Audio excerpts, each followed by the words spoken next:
दोस्तों नमस्कार। मैं विवेक ये कहानी मेरी जुबानी में आपका स्वागत करता हूँ। दोस्तों आज मैं एक बार फिर से सुभद्रा कुमारी चौहान जी की एक कहानी लेके आया हूँ जिसका नाम है गौरी।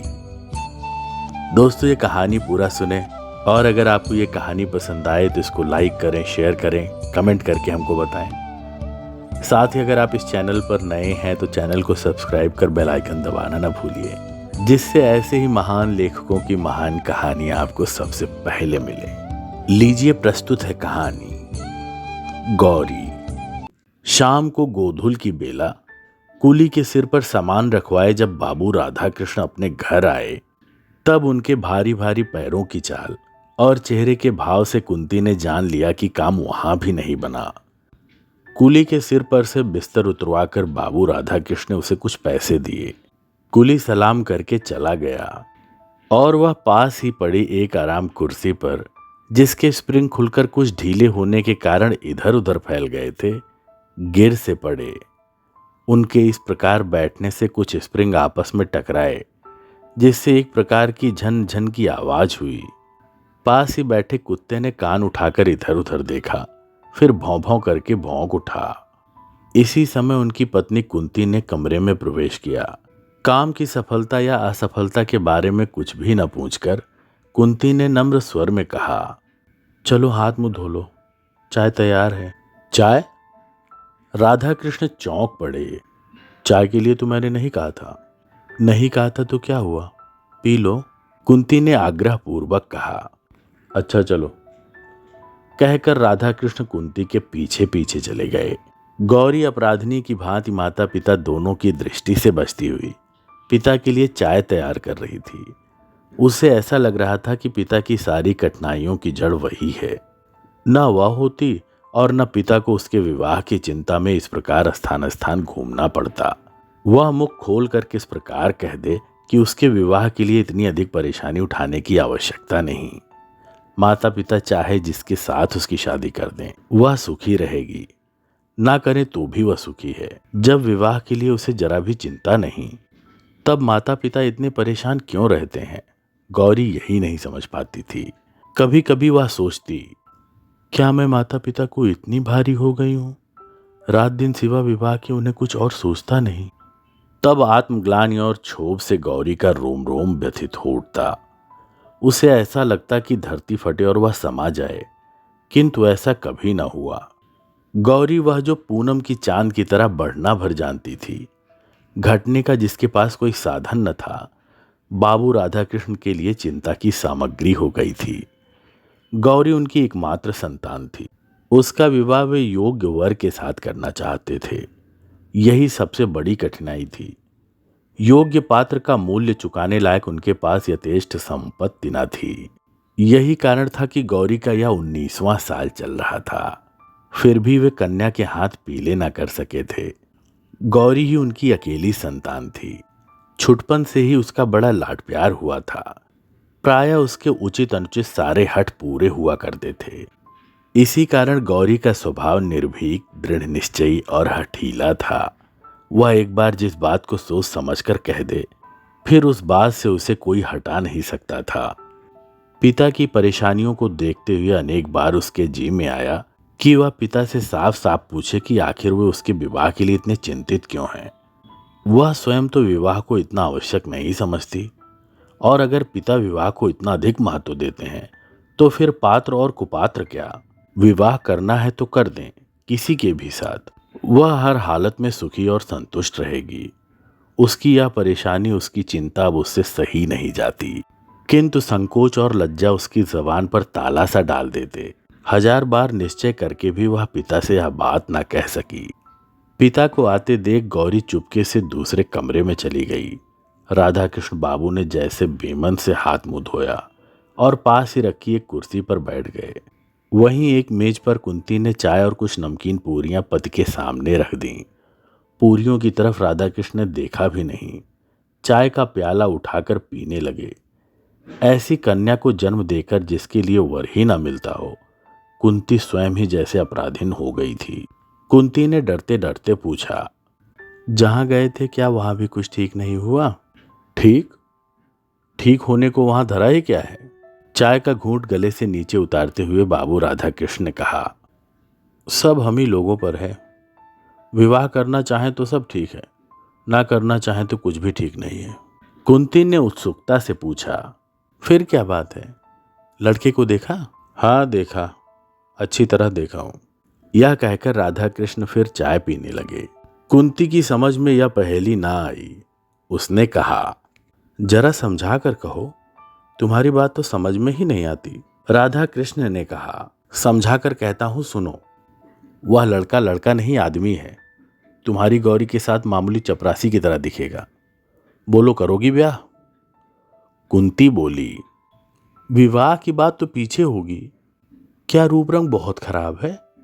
फोटो में तो ऐसा नहीं जान पड़ता। राधा कृष्ण ने कहा, रूप रंग नहीं, रहन सहन बहुत खराब है। उम्र भी अधिक है, 35-36 साल, साथ ही 2 बच्चे भी। उन्हीं बच्चों को संभालने के लिए तो वह विवाह करना चाहते हैं, वरना वे शायद कभी ना करते। उनकी यह दूसरी शादी होगी। उनकी उमंगे उत्साह सब कुछ ठंडा पड़ चुका है। वे अपने बच्चों के लिए एक धाय चाहते हैं। मेरी लड़की की तो दूसरी शादी नहीं है। वे साफ साफ कहते हैं कि बच्चों के लिए शादी कर रहा हूं। कुंती ने कहा, जिन्हें दूसरी शादी करनी होती है वो ऐसे ही कहते हैं। राधा कृष्ण बोले, अरे नहीं नहीं, यह आदमी कपटी नहीं है। उसके भीतर कुछ और बाहर कुछ और नहीं हो सकता। उसका हृदय तो दर्पण की तरह साफ है। उसका खादी कुर्ता, गांधी टोपी, फटे फटे चप्पल देखकर जी हिचकता है। वह नेता बनकर व्याख्यान तो दे सकता है, पर दूल्हा बनकर आने लायक नहीं है। 30 रुपए कुल उसकी तनख्वाह है। कांग्रेस के दफ्तर में वो सेक्रेटरी है। 3 बार जेल जा चुके हैं, फिर कब चले जाएं कुछ पता नहीं। कुंती बोली, आदमी तो बुरा नहीं जान पड़ता। राधा कृष्ण ने कहा, बुरा आदमी तो मैं भी नहीं कहता उसे, पर वह गौरी का पति होने लायक नहीं। सच बात यह है। कुंती बोली, फिर तुमने क्या कह दिया? राधा कृष्ण ने कहा, क्या कह देता, उन्हें बुला आया हूं। अगले इतवार को आवेंगे। आने के लिए भी बड़ी मुश्किल से तैयार हुए। कहने लगे, नहीं साहब, मैं लड़की देखने न जाऊंगा। इस तरह लड़की देखकर मुझसे किसी लड़की का अपमान नहीं किया जाता। जब मैंने समझाकर कहा कि आप लड़की देखेंगे, लड़की और उसकी माँ आपको देखेंगी, तब जाकर कहीं बड़ी मुश्किल से राजी हुए। गौरी दरवाजे की आड़ से खड़ी सब बातें सुन रही थी। जिस व्यक्ति के प्रति उसके पिता इतने असंतुष्ट और उदासीन थे, उसके प्रति गौरी के हृदय में अनजाने ही कुछ श्रद्धा के भाव जागृत हो गए। राधा कृष्ण बाबू पान का बीड़ा उठाकर अपनी बैठक में चले गए और उसी रात फिर उन्होंने अपने कुछ मित्रों और रिश्तेदारों को गौरी के लिए योग्य वर तलाशने को कई पत्र लिखे। अगला इतवार आया। आज ही बाबू सीताराम जी गौरी को देखने अपने आप को दिखलाने आवेंगे। राधा कृष्ण जी ने पहले से ही कह दिया है कि किसी बाहर वाले को कुछ न मालूम पड़े कि कोई गौरी को देखने आया है। अतएव यह बात कुछ गुप्त रखी गई है। घर के भीतर आंगन में ही उनके बैठने का प्रबंध किया गया है। 3-4 कुर्सियों के बीच एक मेज है, जिस पर एक साफ धुला हुआ खादी का कपड़ा बिछा दिया गया है और एक गिलास में आंगन के ही गुलाब के कुछ फूलों को तोड़कर गुलदस्ते का स्वरूप दिया गया है। बहुत ही साधारण सा आयोजन है। सीताराम जी सरीखे व्यक्ति के लिए किसी विशेष आडंबर की आवश्यकता भी तो न थी। यथा समय बाबू सीताराम जी अपने दोनों बच्चों के साथ आए। बच्चे भी वही खादी के कुर्ते और हाफ पैंट पहने थे। न जूता, न मोजा, न किसी प्रकार का ठाट बाट, पर दोनों बड़े प्रसन्न हंसमुख। आकर घर में वे इस प्रकार खेलने लगे जैसे इस घर में चिर परिचित हों। कुंती एक तरफ बैठी थी। बच्चों के कोलाहल से परिपूर्ण घर उसे क्षण भर के लिए नंदन कानन सा जान पड़ा। उसने मन ही मन में सोचा, कितने अच्छे बच्चे हैं। यदि बिना किसी प्रकार का संबंध हुए भी सीताराम इन बच्चों को संभालने का भार उसे सौंप दें तो वह खुशी खुशी ले ले। वह बच्चों के खेल में इतनी तन्मय हो गई कि क्षण भर के लिए भूल बैठी कि सीताराम भी बैठे हैं और उनसे भी कुछ बातचीत करनी है। इसी समय अचानक छोटे बच्चों को जैसे कुछ याद आ गया हो, दौड़कर पिता के पास आया। उनके पैरों के बीच खड़ा होकर बोला, बाबू, तुम तो कहते थे ना कि माँ को दिखाने ले चलते हैं। माँ कहाँ है, दिखलाओ। बाबू ने किंचित हंसकर कहा, ये माँ जी बैठी हैं, इनसे कहो। यही तुम्हें दिखलाएंगी? बालक ने मचल कर कहा, नहीं तुम दिखाओ। और इसी समय एक बड़ी सी सफेद बिल्ली आंगन से होती हुई भीतर को भाग गई। बच्चे बिल्ली के पीछे सब कुछ भूल कर दौड़ते हुए अंदर पहुंच गए। गौरी पिछले दरवाजे पर चुपचाप खड़ी थी। वह न जाने किस ख्याल में थी। छोटे बच्चे ने उसका आंचल पकड़कर खींचते हुए पूछा, तुम हमारी माँ हो? गौरी ने देखा हिष्ट पुष्ट सुंदर सा बालक, कितना भोला कितना निश्चल। उसने बालक को गोद में उठाकर कहा, हाँ। बच्चे ने फिर उसी स्वर में पूछा, अमाले घर चलोगी ना? बाबू तो तुम्हें लेने आए हैं और हम भी आए हैं। अब तो गौरी उसकी बातों का उत्तर ना दे सकी। पूछा, मिठाई खाओगे? कुछ क्षण बाद कुंती ने अंदर देखा। छोटा बच्चा गौरी की गोद में और बड़ा उसी के पास बैठा मिठाई खा रहा है। एक निश्वास के साथ कुंती बाहर चली गई और थोड़ी देर बाद ज्यों ही गौरी ने ऊपर आंख उठाई, उसके माता पिता दोनों को सामने खड़ा पाया। पिता ने स्नेह से पुत्री से कहा, बेटा जरा चलो, चलती हो ना? गौरी ने कोई उत्तर ना दिया। उसने बच्चों का हाथ मुंह धुलाया, उन्हें पानी पिलाया, फिर मां के पीछे पीछे बाहर चली गई। बच्चे अभी उसी को घेरे हुए थे। वे उसे छोड़ना नहीं चाहते थे।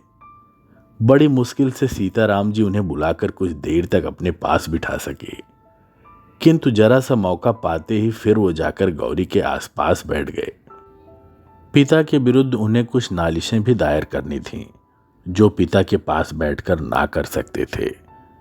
छोटे ने कहा, बाबू हमें कभी खिलौने नहीं ले देते। बड़े ने कहा, मिठाई तो कभी नहीं खिलाते। छोटा बोला, और हमें छोड़कर दफ्तर जाते हैं, दिन भर नहीं आते। बाबू अच्छे नहीं हैं। बड़ा बोला, माँ तुम चलो, नहीं तो हम भी यहीं रहेंगे। बच्चों की बातों से सभी को हंसी आ रही थी। कुंती ने बच्चों से कहा, तो तुम दोनों भाई यहीं रह जाओ, बाबू को जाने दो, है ना ठीक? काफी देर हो गई यह देखकर सीताराम जी ने कहा, समय बहुत हो चुका है, अब चलूंगा, नहीं तो शाम की ट्रेन न मिल सकेगी। फिर राधा कृष्ण की तरफ देखकर कहा, आप लोगों से मिलकर बड़ी प्रसन्नता हुई। लड़की तो आपकी साक्षात लक्ष्मी है, और यह मैं जानता था कि आपकी लड़की ऐसी ही होगी, इसलिए देखने को आना नहीं चाहता था। फिर कुछ ठहर कर बोले, और सच बात तो यह है कि मुझे पत्नी की उतनी जरूरत नहीं जितना इन बच्चों को जरूरत है एक माँ की। मेरा क्या ठिकाना, आज बाहर हूं, कल जेल में। मेरे बाद इनकी देखरेख करने वाला कोई नहीं रहता। यही सोच समझकर विवाह करने को तैयार हो सका हूं, अन्यथा इस उम्र में विवाह? कहकर वे स्वयं हंस पड़े। राधा कृष्ण ने मन ही मन में सोचा, तो मेरी लड़की इनके बच्चों की दाय बनकर जाएगी। कुंती ने सोचा, कोई भी स्त्री अपने बच्चों का लालन पालन कर अपना जीवन सार्थक बना सकती है। गौरी ने मन ही मन में इस महापुरुष के चरणों में प्रणाम किया और बच्चों की ओर ममता भरी दृष्टि से देखा, जैसे यह दृष्टि कह रही थी कि किसी विलासी युवक की पत्नी बनने से अधिक मैं इन भोले भाले बच्चों की मां बनना पसंद करूंगी। सीताराम जी को जाने के लिए प्रस्तुत देख बच्चे फिर गौरी से लिपट गए। झूठ ही सही, यदि राधा कृष्ण एक बार भी कहते कि बच्चों को छोड़ जाओ, तो सीताराम बच्चों को छोड़कर निश्चिंत होकर चले जाते। परंतु इस ओर से जब ऐसी कोई बात ना हुई, तो बच्चों को सिनेमा, सर्कस और मिठाई का प्रलोभन देकर बड़ी कठिनाई से गौरी से अलग करके वे ले जा सके। जाते समय सीताराम जी को पक्का विश्वास था कि विवाह होगा, केवल तारीख निश्चित करने भर की देर है। सीताराम जी उस पत्र की प्रतीक्षा में थे जिसमें विवाह की निश्चित तारीख लिखकर आने वाली थी। देश की परिस्थिति, गवर्नमेंट का रुख और महात्मा जी के वक्तव्यों को पढ़कर वे जानते थे कि निकट भविष्य में फिर सत्याग्रह संग्राम छिड़ने वाला है। न जाने किस दिन उन्हें फिर जेल में मेहमान बनना पड़े। पिछली बार जब गए थे तब उनकी बूढ़ी बुआ थीं, पर अब तो वे भी नहीं रहीं। यह कहारिन क्या बच्चों की देखभाल कर सकेगी?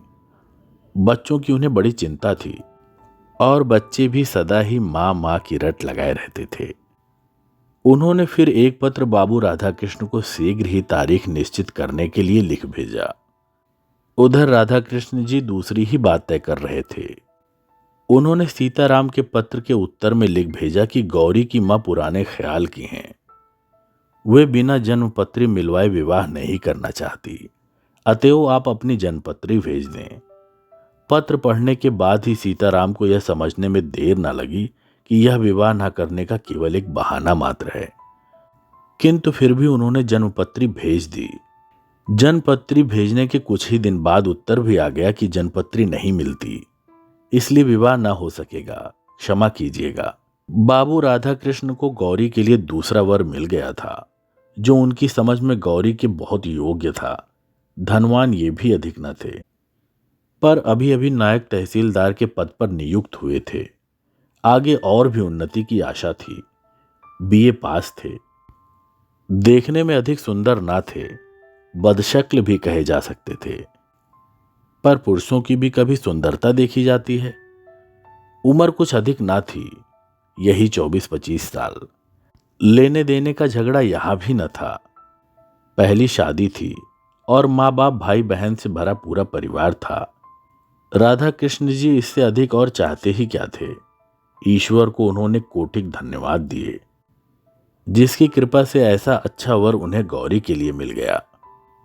विवाह आगामी आषाढ़ में होना निश्चित हुआ। दोनों तरफ से विवाह की तैयारी हो रही थी। राधा कृष्ण जी की यही तो एक लड़की थी। वे बड़ी तन्मयता के साथ गहने कपड़ों का चुनाव करते थे।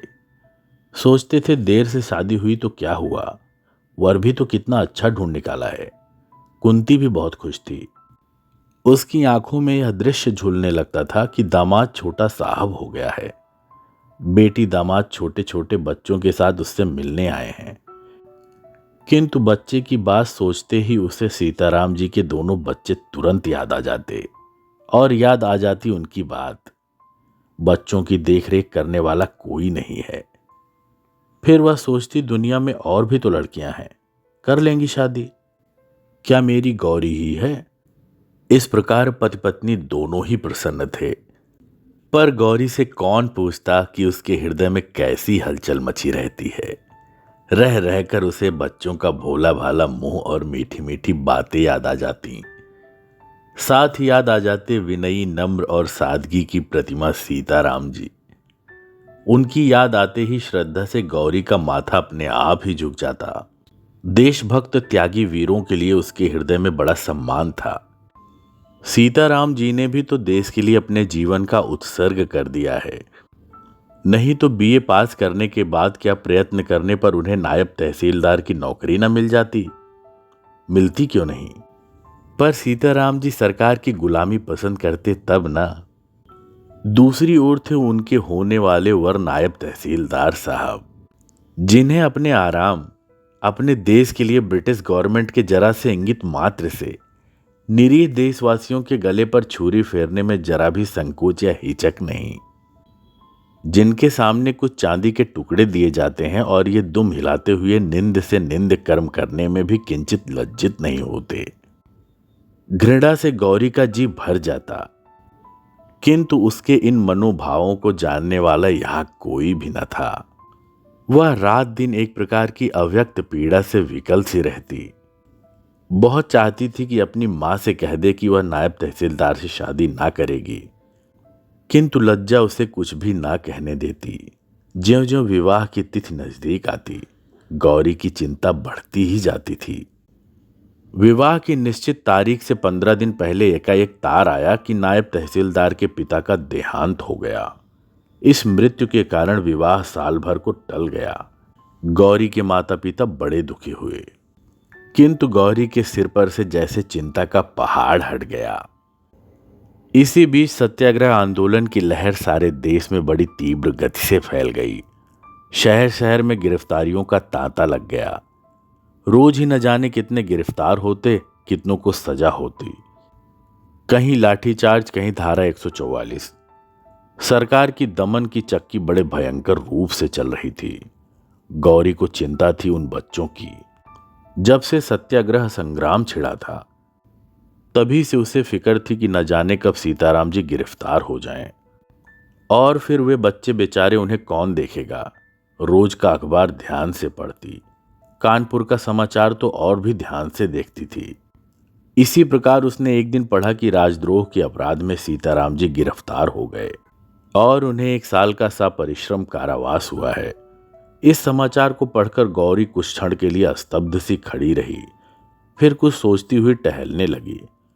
कुछ ही देर बाद उसने अपना कर्तव्य निश्चित कर लिया।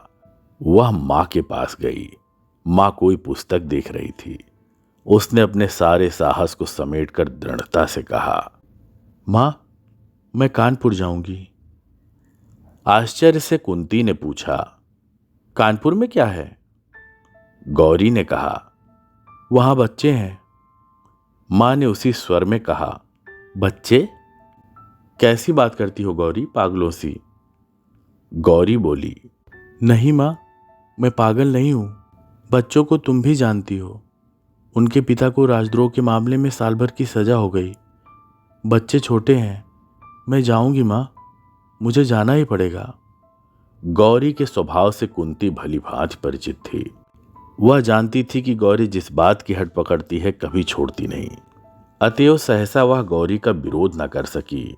बोली, पर तेरे बाबूजी तो बाहर गए हैं, उन्हें तो आ जाने दे। गौरी ने दृढ़ता के साथ कहा, बाबूजी के आने तक नहीं ठहर सकूंगी मां, मुझे जाने दो। रास्ते में मुझे कुछ कष्ट ना होगा। अब मैं काफी बड़ी हो गई हूं। और उसी दिन शाम को एक नौकर के साथ गौरी कानपुर चली गई। अपनी सजा पूरी करके सीताराम घर लौटे। इस साल भर के भीतर उन्होंने बच्चों को एक बार भी न देखा था। उन्हें कायदे के अनुसार हर महीने उनका कुशल समाचार मिल जाता था, पर बच्चों की चिंता उन्हें लगातार बनी ही रहती थी। जिस कहारिन के भरोसे वह बच्चों को छोड़ गए थे, उसके भी 3-4 बच्चे थे। वह बच्चों को कैसे रखेगी? सो सीताराम जी जानते थे, पर विवश थे क्या करते। सवेरे सवेरे 6 बजे ही जेल से मुक्त कर दिए गए। एक तांगे पर बैठकर वे घर की ओर चले। जेब में कुछ पैसे थे। एक जगह गरम गरम जलेबियां बन रही थी। बच्चों के लिए थोड़ी सी खरीद ली। घर के दरवाजे पर पहुंचे। दरवाजा खुला था। घर के अंदर पैर रखने में हृदय धड़कता था। न जाने किस हालात में हो। वे चोरों की तरह चुपके चुपके घर में घुसे, परंतु यह क्या, आंगन में पहुंचते ही वे ठगे से रह गए।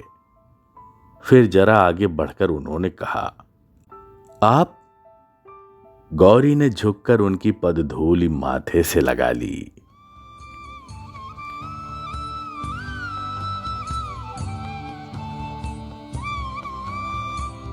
मित्रों, अभी आप सुन रहे थे सुभद्रा कुमारी चौहान जी द्वारा लिखी कहानी गौरी। मित्रों, अगर आपको ये कहानी पसंद आई है तो इसको लाइक करें, शेयर करें, कमेंट करके हमें बताएं। साथ ही अगर आप इस चैनल पर नए हैं तो इस चैनल को सब्सक्राइब कर बेल आइकन दबाना न भूलिए, जिससे ऐसे महान लेखकों की महान कहानियां आपको सबसे पहले मिलें। धन्यवाद।